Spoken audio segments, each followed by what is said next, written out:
Hare Krishna, boa noite. Estamos aqui no Suzano Mandir, no templo de Suzano, né? Fazendo a leitura do Srimad Bhagavad Gita, como ele é.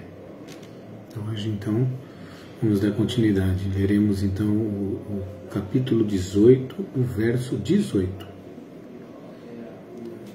O capítulo 18 se chama Conclusão, a perfeição da renúncia. Vou cantar um pouquinho.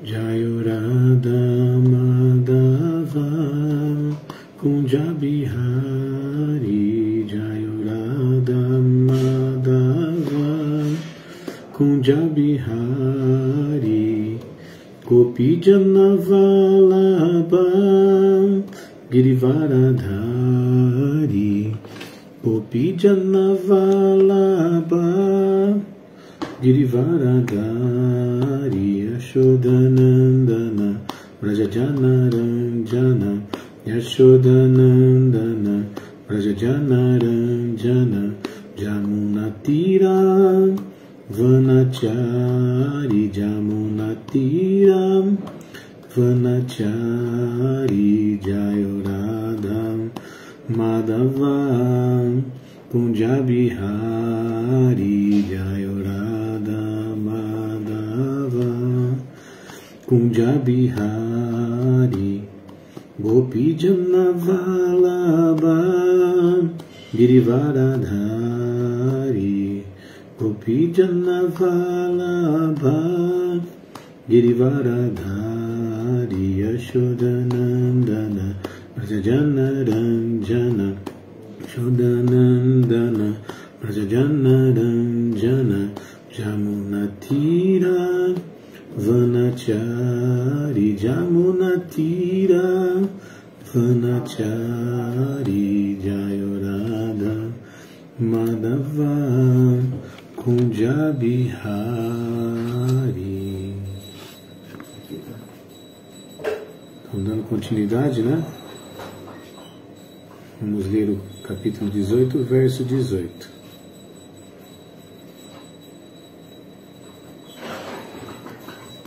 Hare Krishna, Otávio, minhas reverências.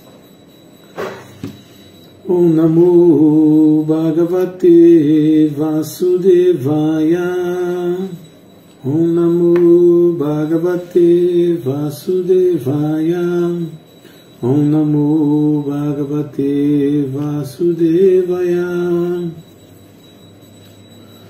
Gyanan Gyan Parigyata Trivida Karma Rochada Rochana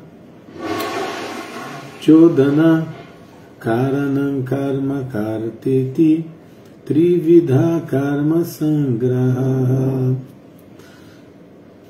Palavra por palavra. Gyanam, conhecimento. Gyayam, objetivo. Parigyata, o conhecedor. Trividha, três tipos. Karma, trabalho. Chodana, ímpeto. Karanam, os sentidos. Karma, trabalho. Karta, o trabalhador. Iti, assim. Trividaha, três tipos. Karma, trabalho. Sangraha, acúmulo. Então, a tradução: o conhecimento, o objetivo de conhecimento e o conhecedor são os três fatores que motivam a ação. Os sentidos, o trabalho e o executor compreendem a base tripla da ação.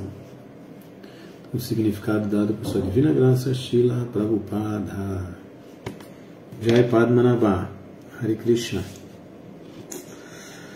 Existem três tipos de ímpeto para o trabalho diário: o conhecimento, o objeto do conhecimento e o conhecedor.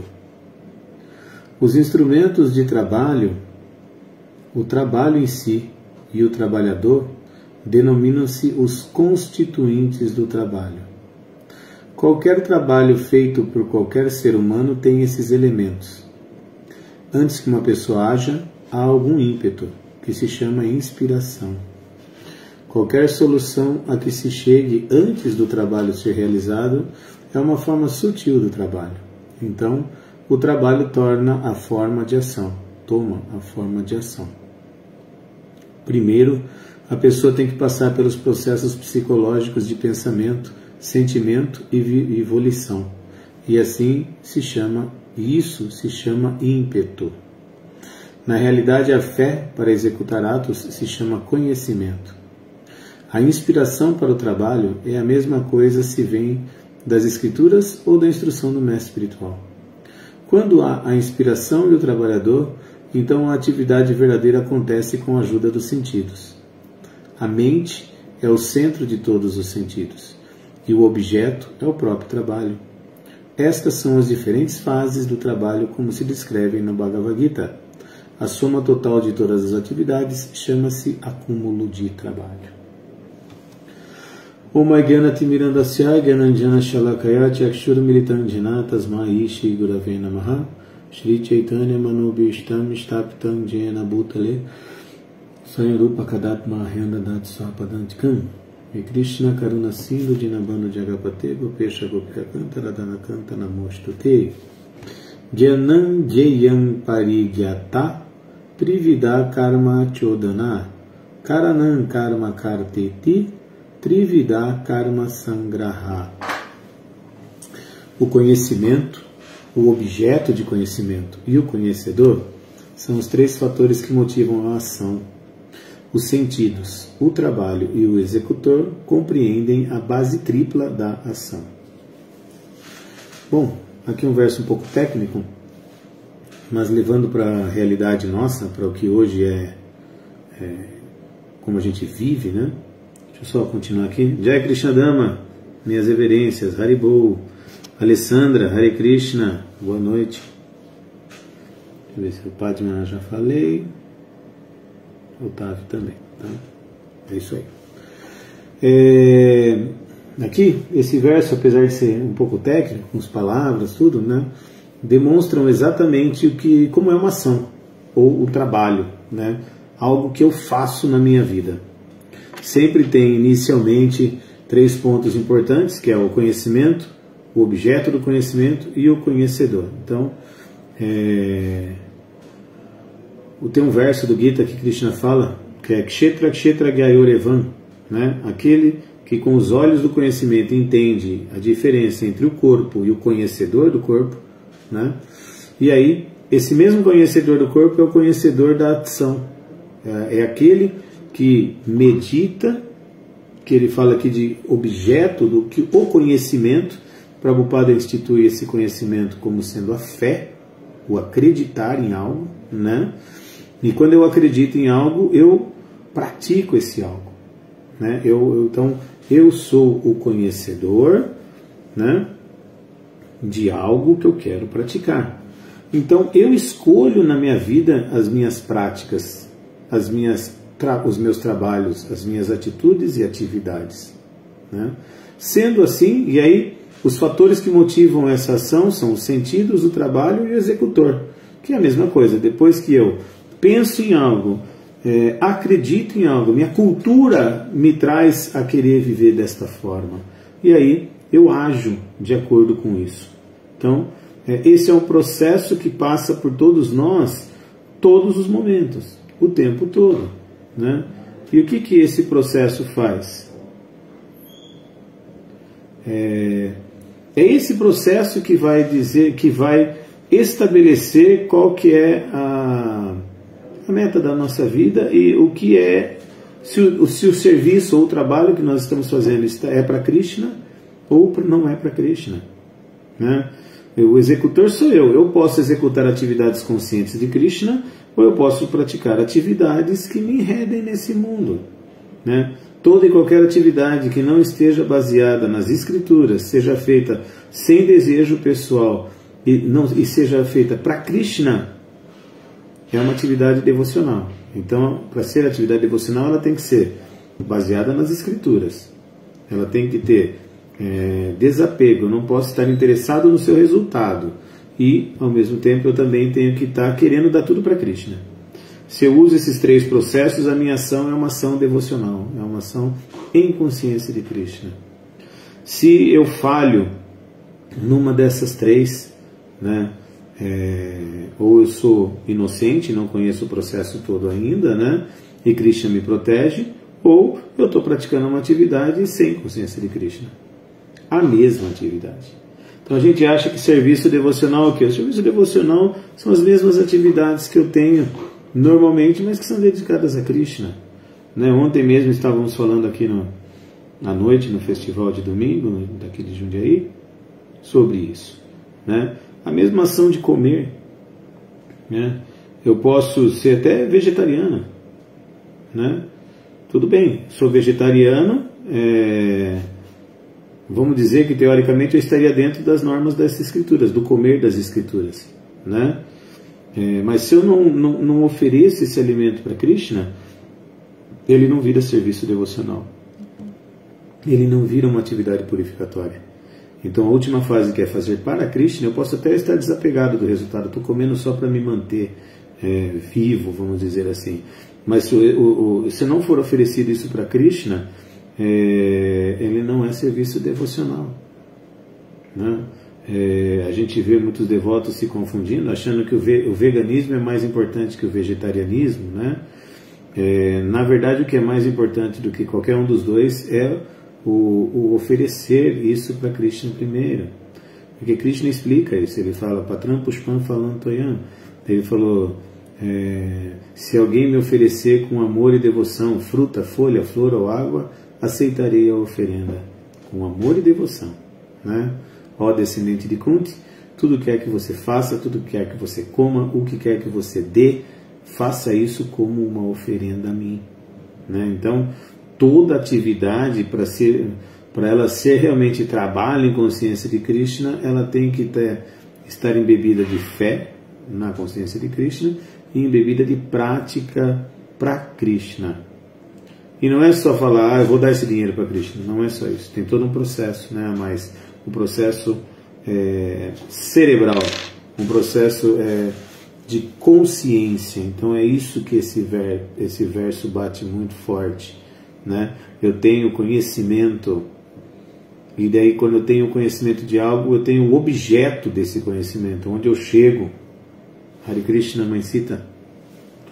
E aí eu tenho também, eu sou o conhecedor, e aí tem a forma com que eu vivo, a forma com que eu faço isso. Né? O Padrastha Anumantacha, Krishna fala, ele está dentro do coração de todo mundo, testemunhando o desejo de cada um. Né?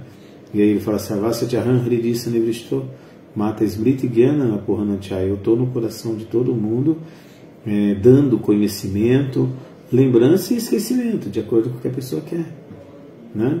Então, nós temos que ser muito inteligentes de moldarmos a nossa vida para a consciência de Krishna, para tudo que nós fazemos estar dentro da consciência de Krishna. Tudo. Todas as atividades devem ser oferecidas a Krishna. É muito legal. Prabhupada, quando ele veio para cá, para o Ocidente, depois de que ele já havia estabelecido já a consciência de Krishna no Ocidente, no Vyasa Puja, né, na cerimônia de aniversário do guru dele, do mestre espiritual dele, Srila Bhaktisiddhanta, ele fez uma lista, isso está no Srila Prabhupada Lilamrita, com o nome dos discípulos dele. E ao invés de ele escrever alguma coisa, ele simplesmente leu o nome dos discípulos e falou, essa aí é a minha oferenda ao Senhor. Então ele entendia muito bem que as atividades que ele fazia eram para oferecer, era para o mestre espiritual dele. Então o resultado daquela pregação toda, que foi criar pessoas conscientes de Krishna aqui no Ocidente, ele estava atribuindo, entregando isso para o mestre espiritual dele. Né? Não é uma atividade ordinária, é uma atividade espiritual. Mas por que ela é espiritual? Porque eu tenho fé nela e porque eu faço de acordo com o que Krishna quer. Imagina, ele entregou o nome dos discípulos, né? Foi o que ele conseguiu criar para Krishna. Então, esse é um exemplo muito prático e claro de como a gente deve tocar a nossa vida. A nossa vida ela deve ser feita uma oferenda a Krishna o tempo todo. Né? Com inteligência. Mas tem que dar todo o dinheiro para Krishna? Não, você tem que manter sua família, não tem? Mas você tem que dedicar o resultado desse trabalho para Krishna. Como a gente vai fazer isso? Cada um tem seu processo, Cada um tem sua forma diferente de fazer isso. Né? Aqui ele fala, qualquer trabalho feito por qualquer ser humano tem esses elementos que a gente falou. Antes que uma pessoa haja algum ímpeto que se chama inspiração. Esse é o outro ponto. Quem inspira o coração de todos nós é Krishna. Ele inspira nosso coração de acordo com o nosso próprio desejo. E aí as atividades que a gente pratica podem criar outros problemas, né? Tanto bons como ruins, porque nascer nesse mundo sempre é ruim, nem que seja para desfrutar.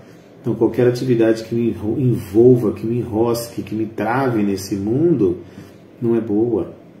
Então eu tenho que ser muito inteligente em encaixar tudo isso daí. E para isso, a inspiração no coração é extremamente importante. Né? Quando a gente canta um mantra sagrado, os brahmanas, né, os devotos 2 vezes iniciados, cantam um mantra Gayatri. No mantra Gayatri a gente fala isso. Inspiração é a palavra mais forte e importante do mantra Gayatri. Por quê? Porque é isso, inspirar-nos, vivermos inspirados a ter vida espiritual é o primeiro passo. Né? E depois disso, Utsaham, estarmos determinados, animados para praticar a consciência de Krishna. Né? Mas a consciência de Krishna está dentro do templo só? De jeito nenhum. A maioria de nós só vai no templo de domingo. Imagina se eu praticar de sábado, né, Suzana? Imagina se eu estiver praticando a consciência de Krishna só quando eu vou no templo. E aí muitos nem vão no templo. A consciência de Krishna é tão bela, né, que a prática espiritual é diária, onde eu estiver. Né? E aí depois, quando eu vou no templo, eu tenho o oásis. O templo é meu porto seguro, é onde eu vou carregar minhas baterias, onde eu vou ver as pessoas que eu gosto, onde eu vou ouvir os sábios. Né? Isso é muito importante também. Por quê? Porque é aí que a gente pega força. Tem um verso do Bhagavatam, estou tentando lembrar o verso do Bhagavatam, mas que ele fala que para aquele que se vincula a tudo que vem de resultado desse corpo material e acha que todos os subprodutos desse corpo, como filhos ou propriedades, né, são motivo de uso para desfrute, e aqueles que vão num Dhamma sagrado e simplesmente vão para nadar e não vão ouvir os grandes sábios, essas pessoas têm mentalidade de asno e vaca. Né? Saeva Gokaraha. O Otávio falou aqui, um texto tecnicamente lindo, pois nos faz exercitar o serviço devocional com amor ao Senhor Supremo e principalmente com humildade. O resto aqui. Um exercício que deve ser policiado por cada um de nós de forma constante. O grande segredo é aquela frase que foi falada na Bíblia, orai e vigiai. Então, em todos os momentos da minha vida, eu oro a Krishna para que eu possa estar dentro do processo, né? E vigio minha vida para que eu não saia do processo. Então, isso é muito icônico na nossa vida. Muito simples de se entender também, né? Mas muito difícil de se aplicar, porque a gente acaba achando que tem milhares e milhares de coisas mais importantes do que a vida espiritual, mais importantes do que a consciência de Krishna. Mas em última análise, nada existe além disso. Né? O próprio Krishna fala isso. O Krishna fala que ele é o desfrutador de todas as atividades, todas, materiais ou espirituais. Mas as que purificam a gente são as espirituais. As materiais vão trazer resultados diferentes do que a liberação desse mundo. E quando a gente começa a praticar e viver essa vida espiritual plenamente, aí a gente ganha um prêmio de Krishna, que é o prazer no coração. É um prazer que não existe em nenhum tipo de situação, em nenhum tipo de local. Sabe por que não? Porque ele é o prazer da alma. E o prazer da alma só vem quando a gente vive a vida da alma. Né? O Prabhupada cita muito fé no significado, cita algumas vezes, e no Chaitanya Charitamrita, Krishnadas Kaviraj explica que fé é acreditar. Então, ter fé é acreditar. Eu posso ter fé em muitas coisas. Eu tenho fé que que no meu trabalho o meu chefe vai me pagar no final do mês, apesar de que muitos chefes não pagam no final do mês. Eu tenho fé de que eu estou tomando um suco e esse suco não está envenenado, mas algumas vezes isso já aconteceu, de estar envenenado. Então a gente coloca fé em tudo, a gente acredita nas coisas e acaba deixando para trás a principal crença, que é acreditar que Krishna controla tudo, né? E entender que Krishna controla tudo é entregar a vida plenamente para Krishna em todos os momentos. O Otávio está comentando aqui, Krishnama, muito boa. Obrigado, Krishnama. São seus olhos, né, meu? Onde que eu parei? Aqui. Vigiai e orai. Sim, ainda vinho novo em odre velho. Ou seja, tomando consciência de Krishna, que é o vinho novo, deve-se abdicar dos hábitos antigos, o odre velho. Do contrário, tudo se perde, tanto o vinho como o odre. Exatamente. Esse refinamento da minha vida, o refinamento de minhas atitudes, baseadas cada vez mais na consciência de Deus, são o cerne da vida espiritual. Quando a gente entra na vida espiritual, a gente faz as coisas simplesmente porque a gente acha que isso vai dar certo. E quando isso começa a dar certo, a gente começa a ter certeza que o processo é bom. Só que aí a gente começa a ver a dificuldade do processo. Como é difícil eu tirar minhas manias, minhas regras materiais, meus desejos materiais. Então a gente começa a não querer renunciar a coisas grosseiras. Como? Eu preciso começar a trabalhar menos para mim e mais para Krishna. Esse é um ponto.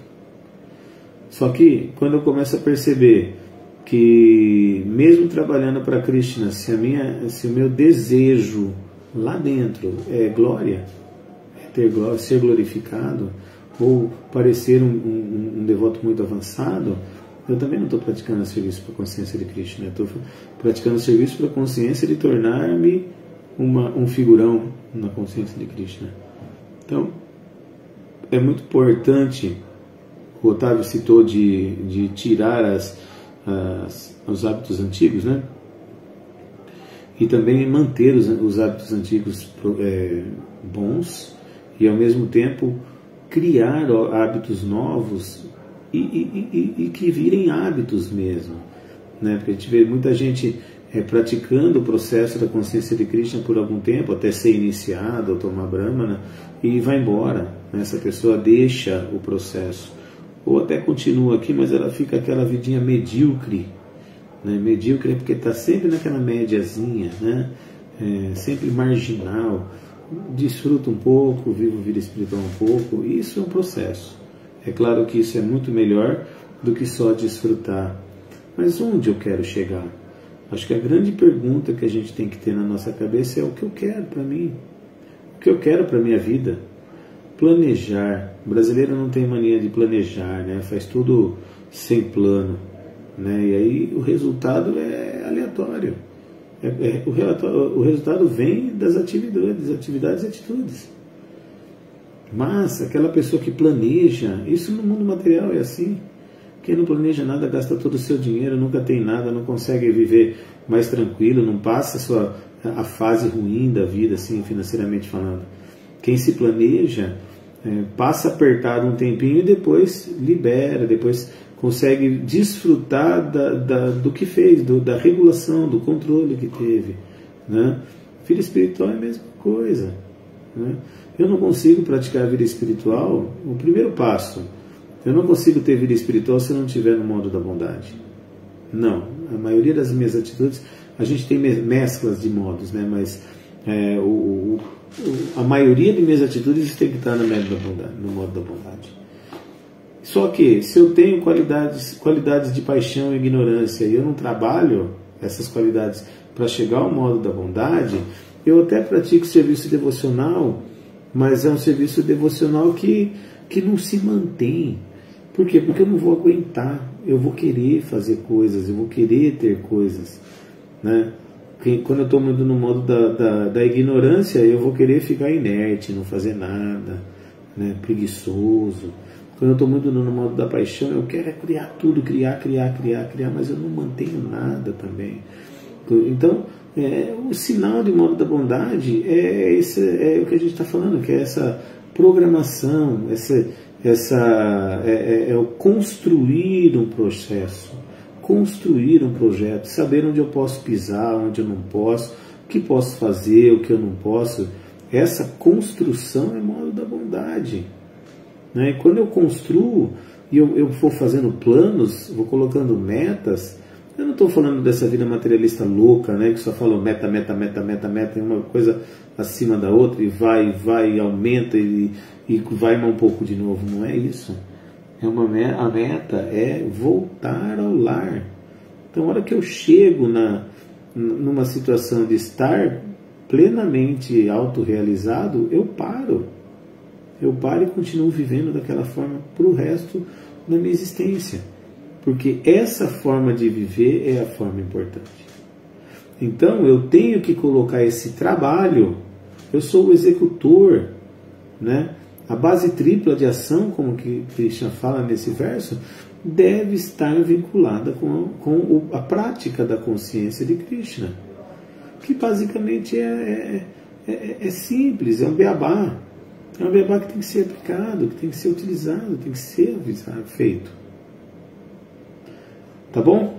É isso aí. Se alguém quiser fazer algum comentário, mais alguma coisa, pode falar. Eu espero um pouquinho e daí a gente encerra.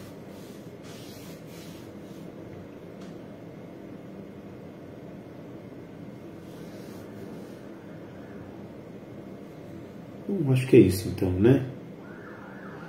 Muito obrigado a vocês aí. Hare Krishna. Boa noite.